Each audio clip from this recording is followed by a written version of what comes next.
Olá pessoas, tudo jóia com vocês? Vamos lá, hoje eu quero falar com vocês a respeito de coach, mas dentro da perspectiva de igreja. A igreja precisa de coach? Essa é uma pergunta poderosa. Eu ouço com muita frequência as pessoas dizendo que na verdade o que a igreja precisa é do Espírito Santo, que o importante é ser dirigido pelo Espírito Santo, que o importante é ser guiado pela palavra de Deus. Mas eu quero te dizer algo hoje, isso não é importante, porque isso é fundamental.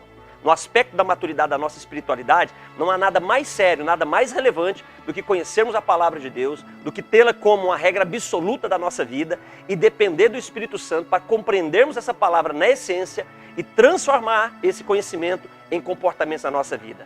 Deixa eu te fazer uma pergunta. Quando nós falamos de que dependemos do Espírito Santo, essa afirmativa, às vezes, ela aponta para o seguinte sentido, que nós não dependemos de mais nada, não precisamos aprender mais nada. Deixa eu lhe fazer uma pergunta.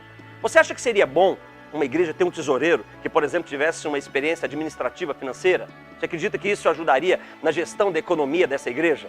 Você acredita que seria bom para a igreja, por exemplo, ter músicos competentes, com experiência acadêmica na área da música, que isso melhoraria a adoração musical, que isso melhoraria o louvor? Que seria bom para a igreja, por exemplo, ter professores, ter pedagogos envolvidos com as áreas de ensino da igreja? Que isso poderia melhorar o ensino na igreja, tornando o ensino da igreja mais competente? Seria bom, talvez, para uma igreja ter psicólogos envolvidos na área do aconselhamento, cooperando com o conhecimento deles de tal maneira que poderia apontar respostas para a vida das pessoas? Você acredita que seria bom para a igreja se ela desenvolvesse habilidades que ela tem, mas que não aplica essas habilidades, simplesmente porque ela não sabe que tem? Se ela pudesse, por exemplo, lidar melhor com seus estados emocionais, se ela pudesse organizar melhor o seu tempo, pudesse se relacionar melhor com as pessoas. No livro de Samuel, primeiro livro de Samuel, no capítulo 16, conta uma história, uma parte da história do rei Davi.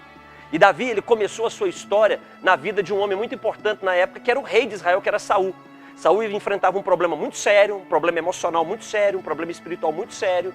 E ele manda buscar na nação de Israel um homem que fosse muito bom para tocar instrumento. E alguém disse que conhecia não somente um bom tocador de um instrumento, não somente um bom conhecedor do seu instrumento, mas um homem que sabia tocar, um homem que era forte, um homem que era valente, um homem que era bom de guerra e que era sisudo de palavras, ou seja, que sabia falar de boa aparência. E o Senhor era com ele. E por causa dessas habilidades, Davi conseguiu se tornar talvez o mais expressivo, e sem a menor sombra de dúvida, o mais importante rei que a nação de Israel já experimentou. Isso é coach. Isso é coach em Cristo. Transformar a sua vida através das mudanças dos nossos comportamentos, ok? Beijo no teu coração, Deus te abençoe.